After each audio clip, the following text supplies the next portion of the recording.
오늘 말씀의 제목은 조금 독특하게 붙여서 무정부 국가에서 살지라도 무정부 국가에 살지라도가 되겠습니다. 그럴지라도 우리는 화평할 수 있는 사람들이라는 사실이죠. 세상이 어떠하든지 간에, 환경이 어떠하든지 간에, 내 가정에서 어떠하든지 간에 우리는 모두가 화평을 누릴 수 있어야 됩니다. 그 화평을, 그 평강을 우리에게 주신 분이 주님이시기 때문에 그렇죠. 하나님께서 우리가 다 화평하길 원하세요. 처음에 태초에 하나님께서 하늘과 땅을 창조하시고, 그리고 6일째에 아담과 이브를 지으시고, 그들을 어디에 두셨습니까? 에덴이라는 곳에, 기쁨이라는 이름의 뜻에 에덴이라는 곳에 두었습니다. 우리가 그곳에 가보지 못했다 할지라도 그 에덴에는 분명 정말 의와 화평과 기쁨이 넘쳤을 것입니다. 거기가 곧 하나님의 나라였기 때문에 그렇죠. 우리 하나님 어떤 분이신가? 고린도서 14장 33절에 따르면 혼란의 창시자가 아니라 화평의 통치자다, 화평의 창시자다라고 말씀하고 있습니다. 하나님께서 세상을 처음 만드셨을 때 화평하도록 그렇게 만드셨던 것이죠. 아담과 이브가 이뤘던 최초의 가정은 정말 기쁨이 가득하고 화목한 화평이 있는 가정이었습니다. 하지만 아담과 이브가 범죄하는 즉시 죄인이 되었고, 그래서 남편은 아내에게 자신의 그 죄를 떠넘기는 그런 죄인의 모습을 보이게 되었고, 그 첫 아들은 그 둘째 아들 동생을 살인하기까지 하는, 죽이는 그런 최악의 가정으로 전락하고 말았죠.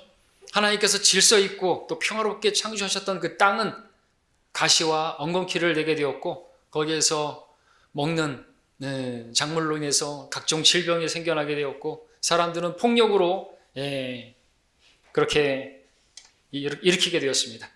사람의 범죄와 함께 하나님의 화평의 통치도 이 땅에서 사라지게 된 것이죠. 하나님의 통치가 사라진 인류 역사는 전쟁과 싸움과 다툼, 분열, 그런 역사로 얼룩지게 되었습니다. 하나님께서 다스리는 그 천국이 사라지니까 마귀가 통치하는 그런 세상이 되어버린 것이죠. 지금 이 세상의 통치자는 성경에 따르면 이 세상의 신은 마귀라고 말하고 있는 것입니다. 세상이 악한 이유는, 악한 현 세상이라고 불리는 이유는 마귀가 주관하고 있기 때문에 그렇습니다.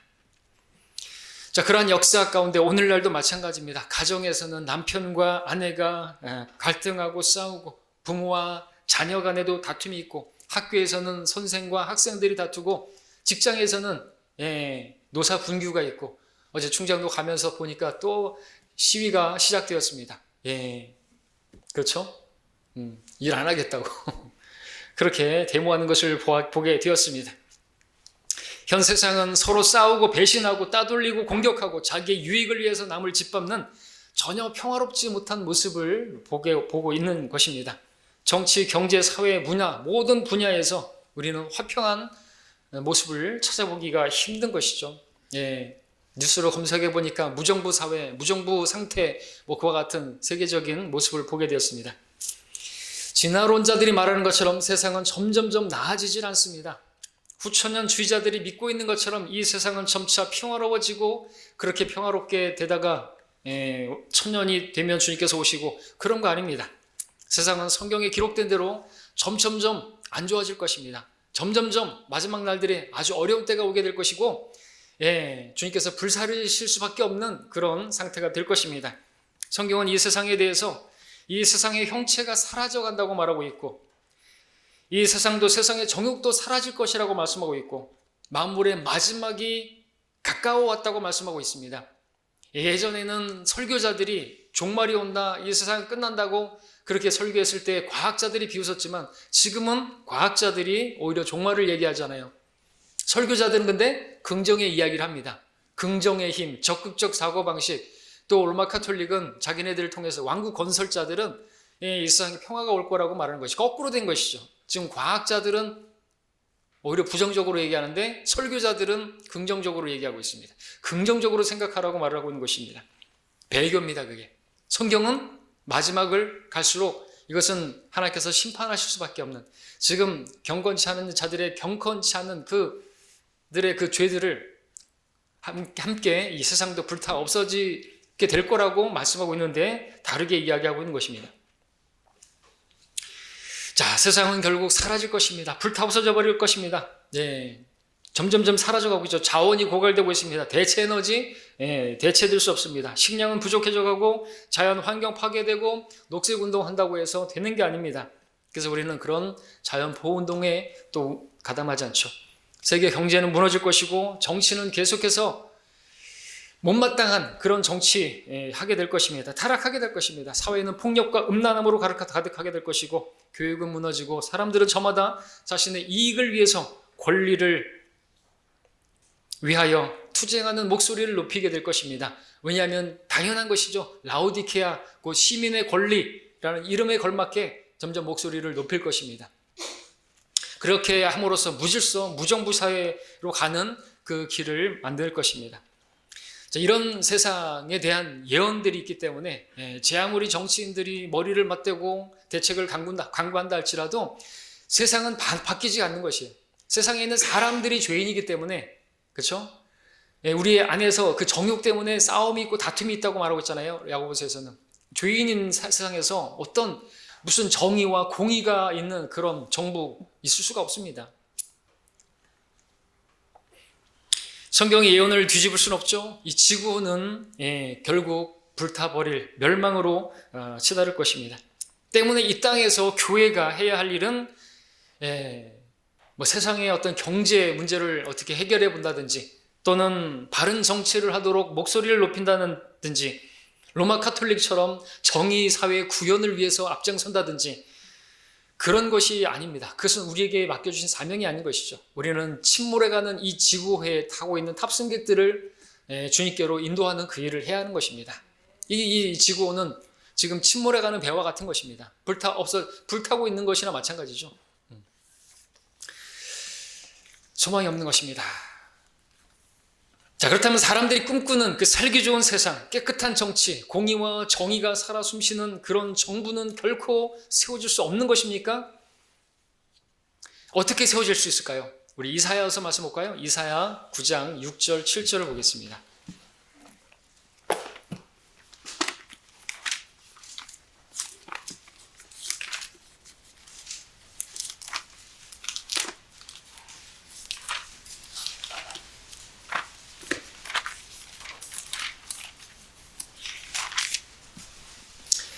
구 장 6절 7절을 제가 읽습니다. 이사야 9장 6절 7절 이는 우리에게 한 아이가 태어났고 우리에게 한 아들이 주어졌음이니 정부가 그의 어깨 위에 있을 것이요 그의 이름은 경이로운 분이라 상담자라 능하신 하나님이라 영원하신 아버지라 화평의 통치자라 불리리라. 그의 정부와 화평의 증가함이 다윗의 보좌와 그의 왕국 위에 바르게 세워지고 지금부터 영원까지 공의와 정의로 그것을 굳게 세우는 데 끝이 없으리라. 만군의 주의 열성이 이것을 실행하시리라. 오전 성경 공부 시간에도 봤던 것처럼 초림과 재림이 이어지고 있는데 바로 우리 주님께서 재림하셔야 그 정부가 공의와 정의가 바로 서는 그런 왕국이 그런 세상이 도래하게 된다라는 것이죠. 세상의 모든 정치, 경제, 문화, 사회, 화평의 통치자이신 예수님께서 이 땅에 재림하실 때까지는 그래서 없는 것입니다.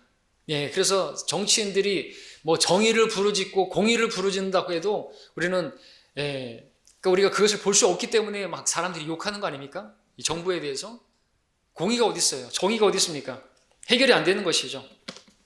그러나 주님께서 그 주님은 화평의 통치자이신데 그분께서 왕국을 세우시는 그분께서 다스리실 때야 비로소 공의와 정의가 서게 되고 그럴 때 화평이 임하게 되는 것입니다. 의가 있기 때문에 화평이 있는 것이에요. 의의 왕이 없으면 샬롬, 화평도 없는 것입니다. 의가 있고 화평이 있으면 기쁨도 있는 것이죠. 하나님의 나라는 먹고 마시는 것이 아니라 성령 안에서 의와 화평과 기쁨이라고 했습니다. 의가 없으면 공의가 없으면 정의가 없으니까 화평이 없는 것이라는 것이죠. 그래서 그분이 오셔야만 하는 것입니다. 그때까지 이 땅에서 공의와 정의가 살아 숨쉬는 그러한 정부를 기대한다는 그것은 정말 달콤한 이야기고 그것은 헛된 기대일 뿐인 것이죠. 정의 그런 게 어디 있어요? 마귀가 이 세상의 통치자로 있는 한, 이 세상의 신으로 있는 그래서 약한 세상이라고 부르고 있는데 이런 세상에서 무슨 정의와 공의를 기대한다는 것입니까?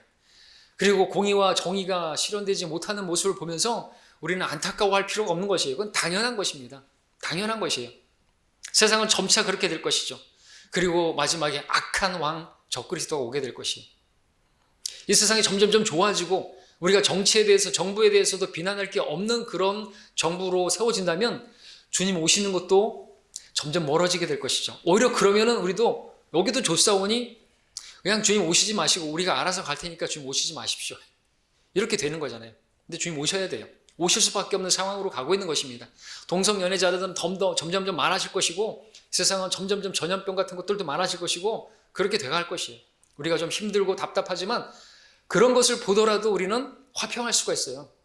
예, 무정부국가가 되고 세상은 정말 요란해지고 무슨 백신이니 무슨 그래도 우리는 화평할 수가 있단 말이죠. 왜요? 우리는 다 알잖아요. 어떻게 될 것인지 알기 때문에 그 가운데서도 우리는 주여 오시옵소서. 지금 오실 때가 가까울수록 우리는 깨어서 우리 주님의 일을 할 수가 있는 것입니다. 세상에 기대지 않습니다. 그래서 우리는 세상에 대해서 염려하지 않는 것입니다. 자, 때문에 이 세상은요, 대통령을 바꾼다고 해가지고, 탄핵한다고 해서, 정치인들을 바로 우리가 투표해서 뽑는다고 해도, 무슨 친환경 사업을 하고, 화폐를 통합하고, 교육을 어떻게 개선하고, 자원을 절약하고, 불이웃을 아무리 돕는다 해도, 절대로 이 세상의 문제는 해결이 안 되는 것입니다. 주님께서 오시는 날, 그분에 의해서, 그분을 통하여 단번에, 한 번에 완전히 해결되는 것입니다. 주님만이 답이에요. 그래서 예루살렘의 화평을 위하여 기도하라.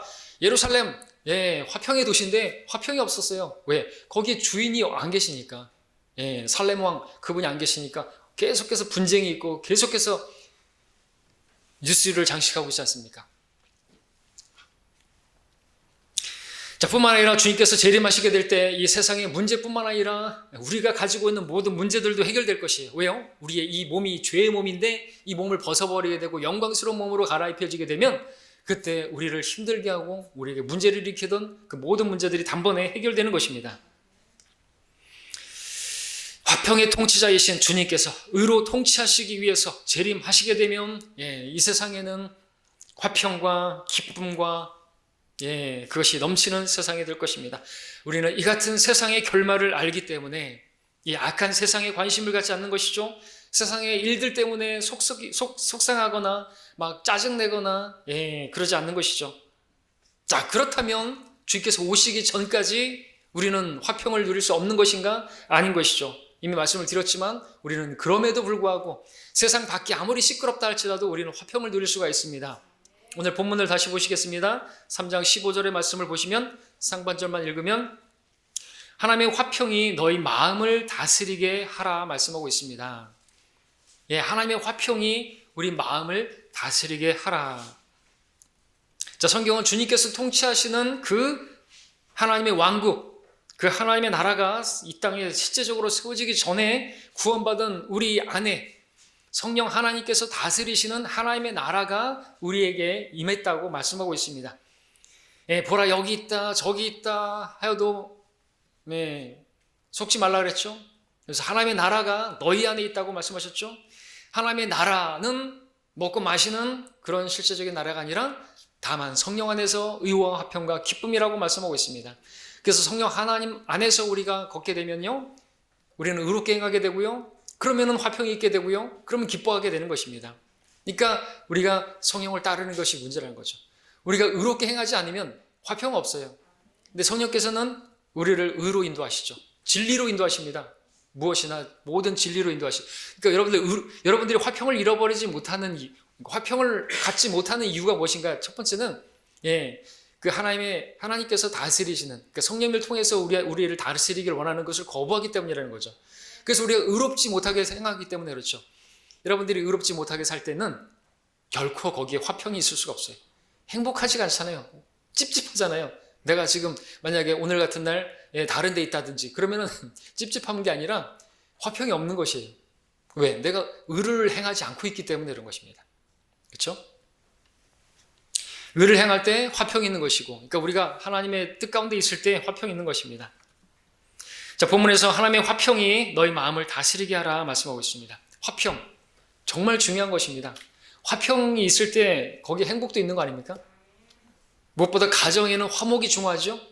그러니까 많은 가정들에서 가온으로 삼는 게 뭐죠? 가화만사성이다.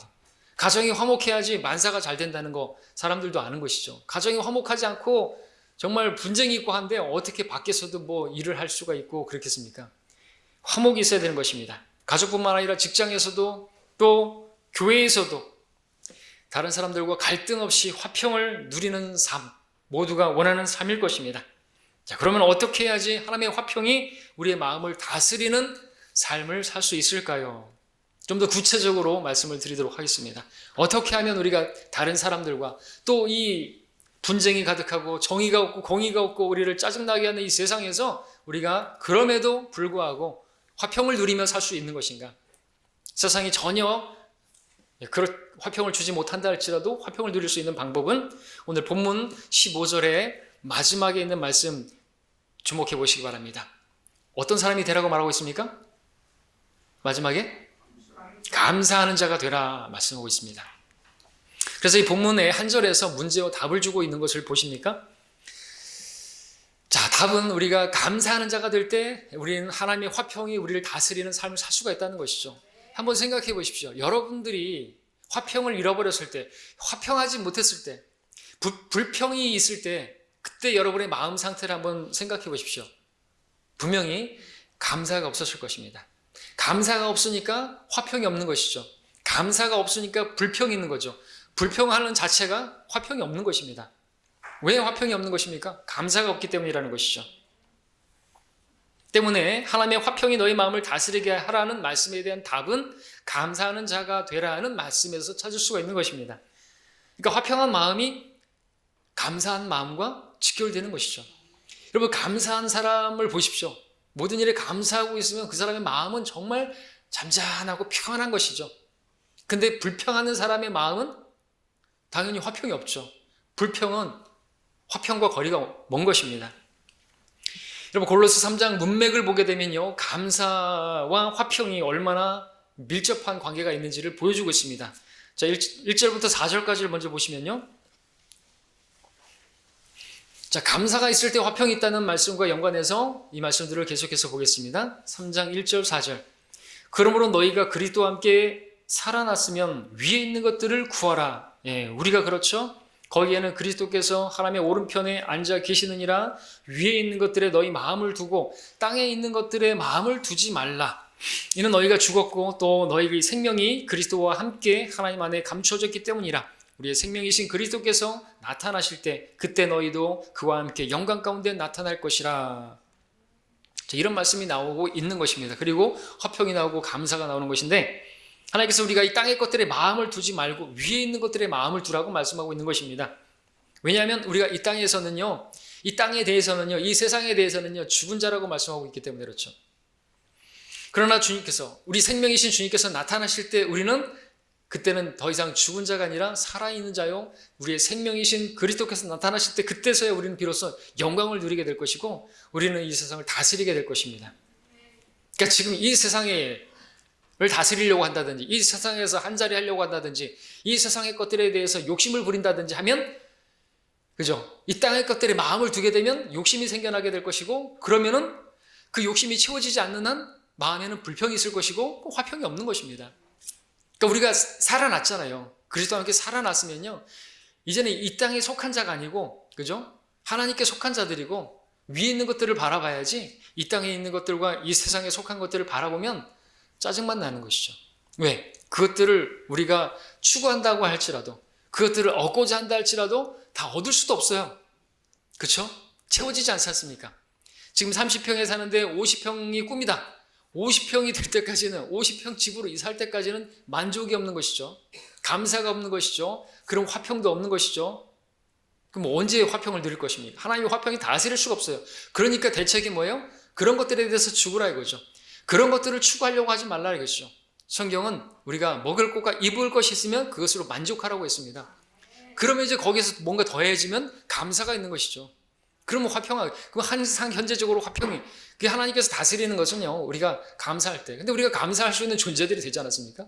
우리는 모든 일에 감사하라 말씀하고 있는데 그럴 수 있는 사람들이 되었단 말이죠. 근데 다른 것들을 감사하지 못하면 하나님의 뜻을 벗어난 것이고, 그럼 의롭지 못하게 행하는 것이고 거기에 무슨 화평이 있을 수가 있겠습니까? 하나님의 뜻을 거슬러서 모든 일에 감사하라. 이것이 그리스도 예수 안에서 너희를 향한 하나님의 뜻이라 그랬는데 그 뜻 밖에 있는 상태에서 무슨 화평이 있겠냐고요. 그것은 의를 벗어난 것이에요. 말씀을 벗어난 것이잖아요. 그렇죠? 그리고 우리가 추구하는 것이 채워졌다 할지라도 30평에서 50평으로 가고 그럼 만족할 것 같습니까? 그러면 정말 행복할 것 같습니까? 화평할 것 같습니까? 좋은 집에 산다고 화평합니까? 그럼 솔로몬은요. 다 누렸지만 그의 고백은 뭐예요? 거기 화평도 거기에 기쁨도 없고 그냥 헛될 뿐이었고 영의 고통이 뿐이었다라고 말하고 있지 않습니까? 없어요 거기는. 그러니까 우리가 그런 것들을 생각할 거 아니고 추구할 게 아니고 바라볼 게 아니라는 거죠. 세상의 일들을 바라보십시오. 이 땅의 것들을 바라보십시오. 정부를 바라보시고 정치에 대해서 생각해 보십시오. 골치 아파요. 그거는 우리가 막 뭐 얘기한다고 해서 될 게 아니라니까요. 그렇게 해서 정부가 바로 세워진다 그러면 주님께서 오실 필요가 없죠. 주님이 오셔야 정의와 공의가 바로 서는 그런 왕국이 세워지는데 우리가 그걸 알아야 돼요. 우리는 후천년주의자, 무천년주의자들이 아닌 것입니다.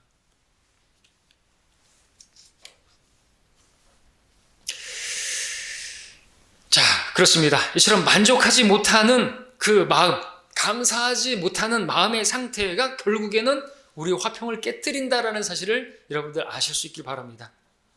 반면에 우리가 이 땅에 있는 것들이 아니라 위에 있는 것들에 마음을 두고 그것들을 소망하고 있다고 한다면 어떻게 될까요? 화평이 임하죠. 왜냐하면 우리는 이 땅의 일들에 대해서 이제 자유롭게 될 수 있는 것입니다. 예. 우리가 위에 있는 것들을 구하게 되면 하나님의 나라를 먼저 구하게 되면요. 이 땅에 있는 이생의 일들에 얽매이지 않을 수 있습니다. 재물의 미혹에 속임을 당하지 않을 수 있습니다. 부와 쾌락에 이끌리지 않을 수가 있습니다. 이생의 염려로부터 자유롭게 될 수 있는 것이에요. 모든 일에 어떤 일에도 감사할 수 있게 되는 것이죠. 그래서 그런 감사하는 마음에 화평이 깃드는 것입니다. 왜냐하면 우리가 위의 것을 생각할 때 우리의 실제 소유는 좀도 해치지 못하고 도둑도 뜰지 못하는 우리의 보물이죠. 하늘에 있고 영구한 재산이 하늘에 있다는 것을 알기 때문에 그렇기 때문에 우리는 마음이 평안한 것이죠. 도둑도 뚫고 지도록 못해. 여러분 돈이 많으면 그 돈 때문에 잠을 못 자요. 불면증에 시달려요. 화평이 없어요. 그렇잖아요. 전도서에서 말씀하고 있는 그 글도 보십시오. 그 많은 소유로 인해서 잠도 못 자고 그게 뭐 행복이겠어요. 그러나 노동자의 잠은 달잖아요. 그렇게 말씀하고 있잖아요. 자, 그러면 여러분들 화평을 잃어버렸을 때 여러분들 막 짜증만 나고 불평이 날 때 돌아보십시오. 무엇을요? 여러분 안에 감사하는 마음이 있는지 돌아보시기 바랍니다.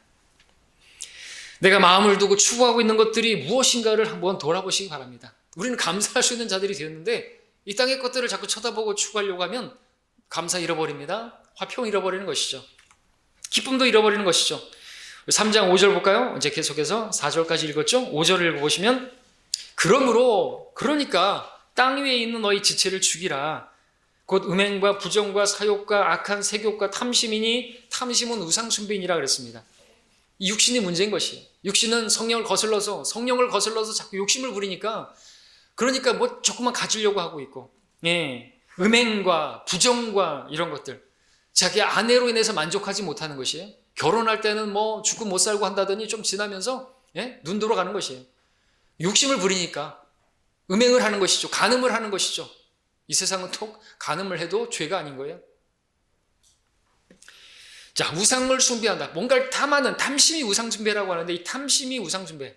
그럼 우상 숭배자에게 하나님께서 다스리시는 그 화평, 하나님의 그 화평이 임할 수 있습니까?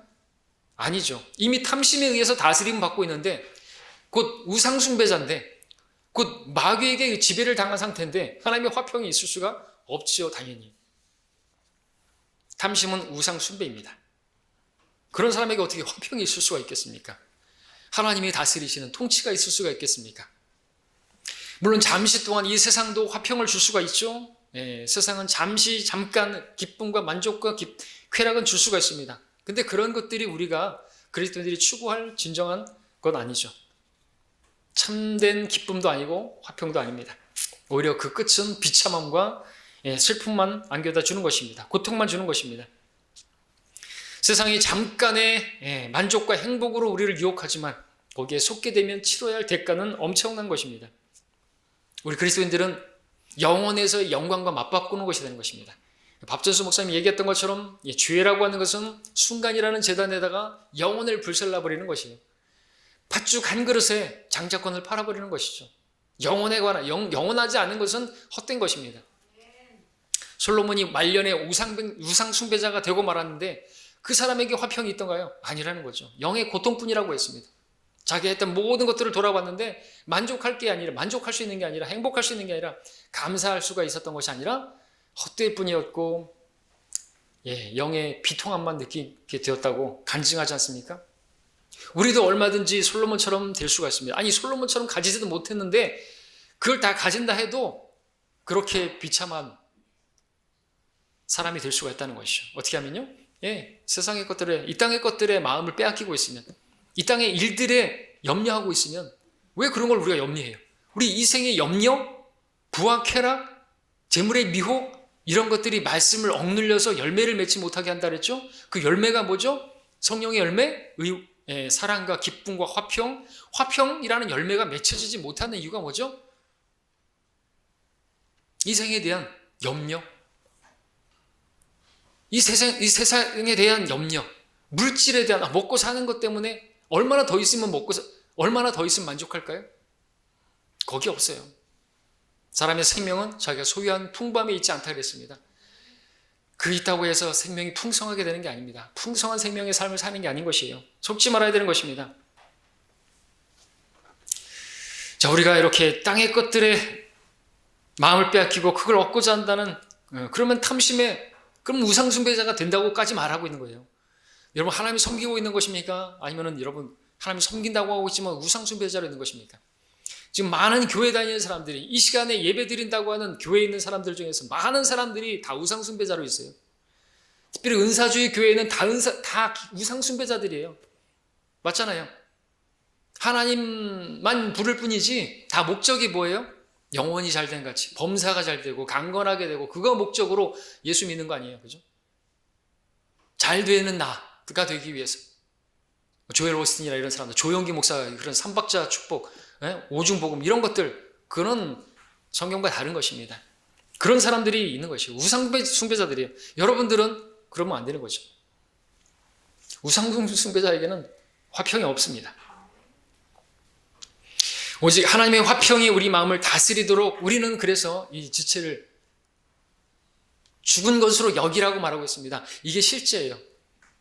주님께서 십자가에서 나를 위해서 죽었다고 믿는다면요, 이제 여러분들도 그렇게 죽었다고 여겨야 된다는 것이죠. 나를 대신해서 죽으셨다. 그럼 내가 죽은 것이에요. 그럼 내가 죽은 것으로 여기고 이 세상을 살아가면 화평이 임하는 거죠. 그럼 주님께서 나를 주관하시고 성령 안에서 누리는 기쁨을 누릴 수가 있다는 것입니다. 그러면 감사하는 자가 되는 것입니다. 감사하는 자가 될 때 화평이 임하는 것이죠. 3장 우리 17절을 볼까요? 17절에 보시면 또 말에 있어서나 행실에 있어서나 무엇을 하든지 모든 것을 주 예수의 이름으로 하고 그를 통하여 하나님 곧 아버지께 감사를 드리라 말씀하고 있습니다. 자, 우리는 무슨 일 하든지 모든 일에 있어서 여기서 이제 연결하면 감사를 드리라고 말씀하고 있는 것이죠. 그런데 우리 삶을 돌아보게 되면 우리가 많은 날들 동안 사실 모든 일에 감사하기는커녕 많은 시간, 많은 일들 가운데서 오히려 불평하는 경우가 많이 있는 것을 보게 됩니다. 이유가 뭔지 아십니까? 우리가 그리스도를 통하지 않기 때문에 그렇죠. 육신 안에서 행하기 때문에 그렇죠. 그래서 성경은 우리가 무엇을 하든지 주 예수의 이름으로 하라고 말씀하고 있고 그분 그리스도를 통하여 하라고 하요. 그러면은 우리가 감사할 수가 있는 것입니다. 우리가 하나님의 크신 자비와 은혜와 큰 형용할 수 없는 사랑으로 구원을 받았고 자격이 없는 자에게 베풀어 주시는 하나님의 은총을 매일매일 받고 살아가지만 그럼에도 감사하는 자로 살아가는 삶을 보기가 힘든 이유는 무엇입니까? 우리는 계속해서 우리는 그리스도를 통해서 구원을 받았고 우리는 또 그리스도를 통해서 우리는 모든 일을 할 수 있는데 모든 일에 감사할 수가 있는 사람들인 것입니다. 우리 육신으로는 모든 일에 감사가 안 되는 것입니다. 모든 일에 불평만 하고 짜증만 나겠죠. 그 일이 잘 안 되면 불평하는 건 당연하겠죠. 근데 우리가 그리스도를 힘입으면 그리스도를 통하기만 하면 어떤 사람이 나에게 무엇을 하든지 간에 어떻게 하든지 간에 어떤 일이 잘못됐든지 간에 우리는 하박국처럼 기뻐할 수 있는 것입니다. 왜? 그것이 우리에게 가장 좋은 것이라고. 그리고 그런 것들이 문제가 아닌 거지요. 세상의 일들에 대해서 우리는 그렇게 중요한 것이 아니라고, 우리는 그걸 뛰어넘은 사람들인 것입니다. 우리는 저 높은 것을 바라봐야 되는 사람들이죠. 그러면은 화평이 있을 수가 있는 것입니다. 감사할 수가 있는 것이죠. 주 예수의 이름으로 그를 통하여 그분을 힘입었을 때 우리는 하나님께 감사를 드릴 수가 있는 것입니다. 그렇게 드리라고 말하고 있는 것이죠. 왜냐하면 우리 육신은 계속해서 욕심만 부릴 뿐이지 감사할 줄 모르는 게 우리 육신이에요. 그렇죠? 채워진다고 해서 여러분들 기도 응답 받고 나서 감사드리시는 것을 생각해 보십시오. 10중 8구는 감사 안 드립니다. 문득병자 10명 중에 9명이 요즘 말로 쌩깠어요. 감사 안 드렸어요. 한 명만 돌아왔죠? 10중 8구. 욕심이 욕심. 아니 채워졌고 기도 응답 받았고 이렇게 주셨는데 9번은 감사 안 드린다니까요. 그러니까 육신 안에서는 절대로 만족이 있을 수가 없어요. 근데 우리가 주님 안에 있고 그리스도를 안에 있으면 우리는 감사할 수가 있는 겁니다. 어떤 일에도 감사할 수, 모든 일에 감사할 수 있다고 말하고 있습니다. 4장 2절 볼까요? 골로새 4장 2절. 그래서 우리에게 말씀하고 있는 것이 뭡니까? 꾸준히 기도하고 다른 말로 하고 쉬지 말고 기도하고 감사함으로 기도에 깨어 있으라 말씀입니다. 자, 우리 마음에 감사가 없고 오히려 불평이 가득할 때, 그때는 언제인가? 기도할 때인 것입니다. 정신을 차려야 되는 것이죠. 어떻게 불평하고 있어요? 왜 불평하고 있는 것일까요? 왜 모든 일에 감사하지 못하고 있는 것일까요? 모든 일에 감사하라 앞에 뭐가 있어요? 쉬지 말고 기도하라 그랬잖아요. 꾸준히 기도하는. 그러면요, 기도하면은 왜 감사가 생기고 왜 화평할까요? 기도하는 사람은요, 하나님과 교제하는 사람이잖아요. 그리고 기도를 통해서 하나님께 나의 모든 것을 맡겨드리잖아요. 맡겼기 때문에 화평이 임하잖아요. 근데 그것뿐만 아니라 우리가 기도를 통해서 하나님께 감사를 드리게 됩니다. 앞전에도 제가 기도했고 또 설교 전에도 기도할 때 여러분들 항상 말씀드렸지만 감사로 시작해서 감사로 끝납니다. 너무나 자연스러운 것 같아요. 하나님께 기도하는 사람은요, 불평하는 마음이 가득했다 할지라도 기도를 하면서 바뀌는 거예요. 그러니까 기도한 사람이 기도를 했을 때 정상적인 기도를 했다면요, 불평하는 마음이 있다 할지라도 마지막은 감사로 끝나게 되어야 되는 것이죠. 생각해 보십시오. 하나님께 기도하는 사람은 아무리 뭐가 이렇게 되더라도 하나님을 생각한다면, 하나님의 은혜를 생각하게 되고 나에게 베풀어 주신 자비와 은혜와 사랑을 생각한다면 감사하지 않을 수가 없어요. 어떤 사람이 나에게 뭘 한다 할지라도 우리는 1만 달란트 빚을 탕감받은 자들이에요. 근데 100데나리온 가지고 뭘 한다. 그래도 우리는 그에 대해서 용납하고 전혀 문제 안 일으키고 그렇게 할 수 있다는 거죠. 자, 정상적으로 기도를 했다면요, 기도 마친 후에 증거는 하나님의 평강이 임하는 것입니다. 한나처럼 더 이상 수심이 없는 것이죠. 이유가 무엇인가? 기도 후에 평강이 오는 이유는 주님께 맡겼기 때문이기도 하지만 기도를 통해 하나님과 교제를 했고 기도를 통해서 감사를 드렸기 때문에 그렇습니다. 빌립보서 4장 6절 7절입니다. 아무것도 염려하지 말고 다만 모든 일에 기도와 간구로 너희의 구한 것들을 감사함으로 하나님께 알려지게 하라. 그리하면 모든 지각을 초월하시는 하나님의 평강이 그리스도 예수 안에서 너의 마음과 생각을 지키시리라 말씀하고 있습니다. 우리가 감사로 기도할 때 이해할 수 없는 지각을 초월하는 하나님의 평강이 그리스도 예수 안에서 우리의 마음과 생각을 지켜주신다고 말씀하고 있는 거죠. 우리의 마음이 불평해서 감사로 바뀌게 될 때 하나님의 화평이 우리의 마음을 다스리기 시작하는 것입니다. 우리 자신을 돌아보시기 바랍니다. 여러분의 마음을 안을 들여다보시기 바랍니다. 우리나라 정부가 하는 일, 정치인들, 대통령 보면은 불평할 만하죠? 짜증나죠? 만족이 안 되죠? 근데 세상뿐만 아니라 우리 교회 안에서도, 문제는 우리 교회 안에서도 교회 안에 있는 성도들을 바라보게 되면 만족스러운 것입니까? 만족해야 되지만, 또 우리는 만족할 수 있지만, 우리가 교회 안에서 나보다도 못하다고 생각하고 그리고 또 문제가 많다고 생각하는 사람들을 보게 될 때 우리는 쉽게 업신여기게 되고 미워하게 되고 거기서 불평하는 마음이 생기는 것을 보입니다. 그런데 모든 문제는 그렇게 보이는 그들에게 있는 것이 아니라 그렇게 바라보는 나에게 있음을 다시 한번 기억하시기 바랍니다. 특별히 교회 안에서, 문맥은 이제 교회 안에서를 말씀하고 있는데요. 문제는 무엇인가? 내가 1만 달란트 빚진 자로 있다가 어떻게 용서를 받았는지를 잊어버린 채 감사하지 않고 있는 내 마음의 상태가 문제라고 말하고 있는 것입니다. 하나님의 화평이 나를 다스리지 못하고 있는 내 마음의 상태, 하나님의 화평이 아니라 마귀의 불평이 가득한 나의 마음의 상태가 문제인 것이죠.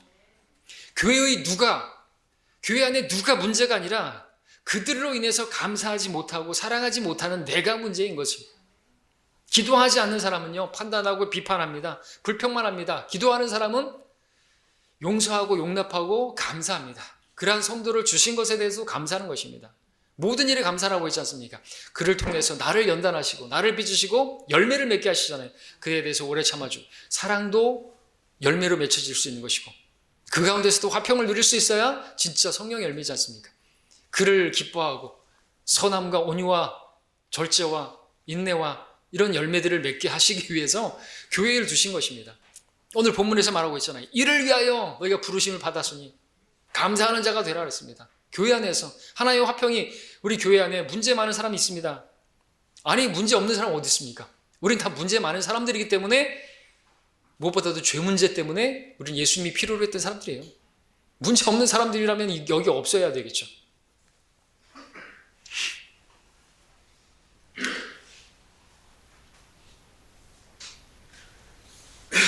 자, 감사하면 화평이 임한다는 것을 기억하십시오. 감사하는 마음이 곧 화평한 마음 상태 아닙니까? 그렇게 하면, 감사하면요, 화평이 임하고요. 그러면요, 내 안에 화평이 임하면요, 내가 불평하고 있는 그 사람과도 화목하게 해주시는 거예요. 화평을 주십니다. 평화를 주신다는 거죠. 그래서 또 읽습니다. 잠언 16장 7절에서 사람의 행위가 주를 기쁘시게 하면 주께서 그 사람의 원수들까지도 화목하게 하시느니라. 주님을 기쁘시게 하는 그 행위를 하면 그 원수들과도 화목을 이루시게 한다. 화목이라는 게 영어로 peace, 평강, 평화, 평안 같은 뜻인데 우리가 주님을 기쁘시게 하는 그런 일을 하면 화평을 주신다는 것이죠. 그 원수와도. 그러니까 그 사람에 대해서 불평함으로써 내가 화평이 깨지는 게 아니라 그렇게 깨져버리면 그 사람과 계속해서 불화만 있는 것이에요. 근데 내가 그 사람으로 인해서 불평하는 것이 아니라 감사하고 그러면 화평이 임하고 내 안에 이미 화평이 임하면 주님께서 그와도 화평을 주신다는 거죠. 내가 문제인 거예요. 내가 변해야 되는 것이죠. 근데 불평하는 사람은 기도하지 않으니까 자꾸만 그 사람만 보면서 비판하고 그러는 거죠. 교회 안에서 그런 일이 있으면 절대로 안 되는 것입니다. 자, 주님을 기쁘시게 하면 주님께서 화평을 주신다. 그러면 주님을 기쁘시게 하는 일이 무엇일까요? 주님의 뜻이라고 말씀하신 항상 기뻐하라, 쉬지 말고 기도하라, 모든 일에 감사하라. 이것이 예수 그리스도 예수 안에서 너희에 관한 하나님의 뜻이니라. 우리가 모든 일에 기도하고, 그죠?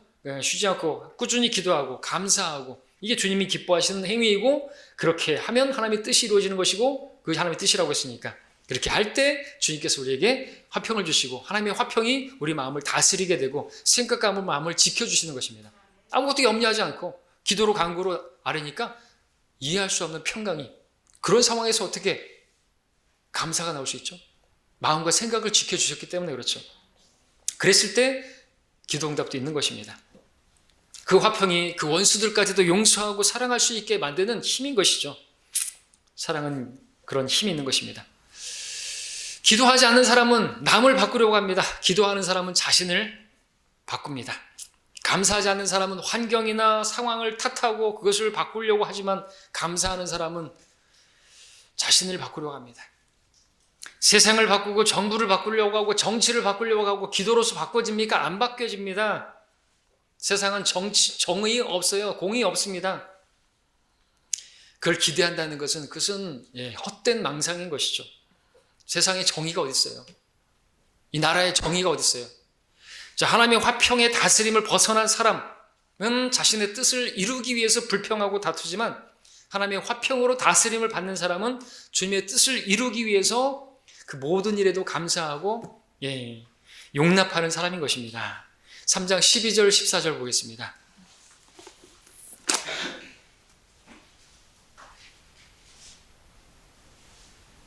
그러므로 너희는 하나님의 택함을 받은 거룩하고 사랑받는 자로서 자비로운 마음과 친절과 마음의 겸손과 온유와 오래 참음으로 옷 입으라. 만일 어떤 사람이 누구에게 불평이 있으면 서로 용납하고 서로 용서하기를 마치 그리스도께서 너희를 용서하신 것 같이 너희도 그리하라. 이 모든 것 위에 사랑을 더하라. 이것이 온전함의 띠니라. 그렇게 말씀하고 계시면서 오늘 본문이 나오고 있는 것이죠. 하나님의 화평이 너희를 다스리게 하라. 자, 모든 일에 감사함으로 하나님의 화평으로 다스림을 받는 사람, 어떤 모습인 것입니까? 겉모습이 아니라 마음에서부터 시작되는 것이에요. 모든 일에 감사하는 사람은 먼저 자기가 정말 1만 달란트 빚진 그 빚을 탕감받은 자로서 용서와 사랑을 아는 사람들이죠. 그래서 못나고 문제 많은 사람들을 향해서 자비로운 마음, 친절과 선함과 마음의 겸손, 온유, 오래 참음, 용서와 사랑의 마음을 가지게 되는 것입니다. 자, 세상뿐만 아니라 이제 우리 교회 안에서 주님께서 우리를 교회로 부르셨다고 말하고 있습니다. 한 몸으로 부르셨다고 했습니다. 우리가 교회로 모였을 땐 한 몸인 것입니다. 여러분, 몸에 문제가 있다고 해서 요즘은 그래서 그런가요? 좀 몸에 좀 못마땅하고 좀 보기 싫은 모습 보면 다 뜯어 고치죠. 그렇죠? 코도 마음에 안 들고 눈도 마음에 안 들고 뭐 입도 마음에 안 들고 턱도 깎고 막 그러죠. 근데 그렇게 하면 안 되는 것이죠. 하나님께서 창조하신 것이에요. 자, 교회 안에 우리 몸이라고 했는데 그 지체들이 있다고 했는데 성도들이 하나하나의 각각의 지체들인데 마음에 안 든다고 해가지고 깎아버리고 막 쳐버리고 이렇게 하면 되겠습니까? 안 된다는 것이죠. 우리 내 몸에 문제가 생겼을 때 여러분들 뭐 다리에 뭐 이렇게 무좀이 생겼다고 해가지고 이 무좀이 생겼네? 잘라버려. 어디에 뭐가 생겼다고 해서 잘라버리고 그럽니까? 아니잖아요. 잘 어떻게 해요? 회복하고 그렇게 해야 되잖아요. 마찬가지 교회 안에서 그렇게 사랑과 용서로 화평하고 그렇게 화평한 가운데서 감사하고 그러한 지체들로 인해서 감사하고 용납하고 받아들여야 된다는 거죠. 근데 그렇게 할 수 있는 사람들이 우리라는 거죠. 왜? 우리 1만 달란트 평생 일해도 못 갚을 그런 엄청난 돈을 탕감받았는데 100데나리온쯤이야 생각해야죠. 얼척 없는 것입니다. 나는 엄청나게 용서받아 놓고 다른 사람의 허물을 작은 실수를 용납하지 못하는 모습만큼 정말 꼴불견도 없는 것이지 않습니까? 교회 안에 흠이 없는 사람 없고 문제 없는 사람 없습니다. 교회 안에서 할 수 있는 가장 쉬운 일은 판단하고 미워하고 정죄하고 불평하는 것입니다. 가장 쉬운 것이에요. 이것은 성령을 힘입지 않아도 얼마든지 할 수 있는 것입니다. 왜? 육신은 그것을 잘하거든요. 교회 안에 흠이 있고 문제 많은 사람들이 있기 때문에 다 우리는 주님이 필요한 사람들인 것입니다. 본문 7절에 기록된 것처럼 우리도 한때는 그렇게 살았어요. 이방의 죄 가운데 행하던 사람들이었습니다. 그러나 이제는 옛사람이 그리스도와 함께 죽었고 10절에서 말하고 있는 것처럼 새롭게 된 새 사람을 입게 된 것입니다. 이제는 하나님의 화평이 우리를 다스리는 새로운 삶을 살 수 있는 사람들이 된 것이죠. 그런 저와 여러분들에게 하나님께서 이 땅의 모든 일을 주님께 맡기고 감사하는 가운데 주님께서 그 주신 모든 일들의 기쁨과 감사로 받아들이면서 하나님의 화평이 다스리는, 하나님의 화평의 다스림을 받는, 하나님 나라에서 사는 그런 삶을 여러분이 살기를 바라시는 것이죠. 우리나라가 아무리 정의가 없고 공의가 없고 그렇다 할지라도 그것은 당연한 것으로 받아들이시고 여러분 안에, 그러니까 이 밖의 세상은 하나님 나라가 아니에요. 그죠? 근데 하나님의 나라가 아니라 할지라도, 무정부 국가라 할지라도, 정부가 없는, 정의가 없는 그런 나라라 할지라도 여러분 안에는 하나님 나라가 있잖아요. 성령 안에서 누리는 화평과 기쁨을 누릴 수가 있지 않습니까? 그렇게 되어야 한다는 것이죠. 그런 우리가 되게 만들어주셨어요. 우리 안에 계신 성령을 힘입어서 여러분 하나님의 화평이 다스리는 그러한 하나님 나라에서 사는 같은 삶을 살길 바랍니다. 자, 본문 이제 마지막 한 부분만 읽고 마치겠습니다. 15절에 오늘 본문, 자, 이를 위하여 너희가 한 몸으로 부르심을 받았나니 라고 말씀하고 있죠. 그러니까 감사하는 자가 되라고 말씀하고 있죠. 자, 우리가 한 몸 안으로 부르심을 받았는데요, 한 몸으로 부르심을 받아 목적이 뭐죠? 이를 위하여 앞에 나와 있죠. 이를 위하여, 그것은 목적이 앞에 나오는 하나님의 화평을 위하여라는 것이죠. 하나님의 화평을 위해서 우리가 한 몸 안으로 부름을 받았다. 그러니까 성도들이 서로 화평하게 지내도록, 또 이 세상에서 우리가 화평하게 지내도록 부름을 받았다라는 거죠. 여러분, 목사가 하는 일 가운데서 약 90%가 무슨 일이라고 생각하십니까? 성도들 간에 화목하고 화평하게 지내도록 그렇게 말씀을 전하고, 그것이 목회자가 해야 할 어쩌면 90% 정도에 해당하는 목회라고 생각하고 믿습니다. 아니라고 생각하십니까? 무슨 그런 거냐고 딱 진리를 전하고 뭐 진리의 지식을 전하고 그래야지? 다르게 생각하시는 분이 있다면 거꾸로 생각해 보시기 바랍니다. 목회가 그런 것이 아니라고 한다면, 목사가 해야 하는 일이 그런 것이 아니라고 한다면, 교회를 향한 마귀의 사역의 90%는 뭔지 아십니까?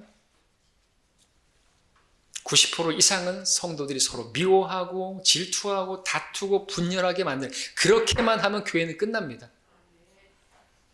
한 형제가 다른 형제를 미워하게 만드는 일, 한 자매가 다른 자매를 험담하게 만드는 이간질하고 거짓 고초하고 그런 불화를 일으키는 일들, 한 교회가 다른 교회에 대해서 그렇게 비난하고 그렇게 되면 교회는 끝나는 것이에요.